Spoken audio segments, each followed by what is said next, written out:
లను చాలా జాగ్రత్తగా ఆలోచించి ఎంచుకోవాలి. ఎందుకంటే వాటి ప్రభావం జీవితకాలమంతా మన మీదే ఆధారపడి ఉంటుంది. కాదంటావా మిత్రమా?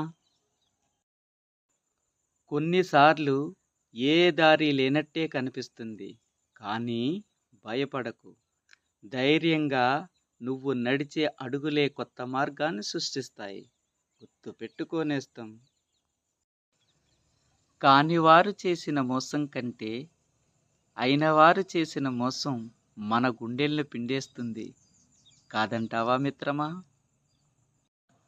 మనం తిన్నది కడుపులో ఉండిపోదు. కానీ మనం అన్న మాటలు మనసులో ఉండిపోతాయి. అందుకే తొందరపడి నోరు జారకూడదు మిత్రమా. మంచి అలవాట్లు మొదట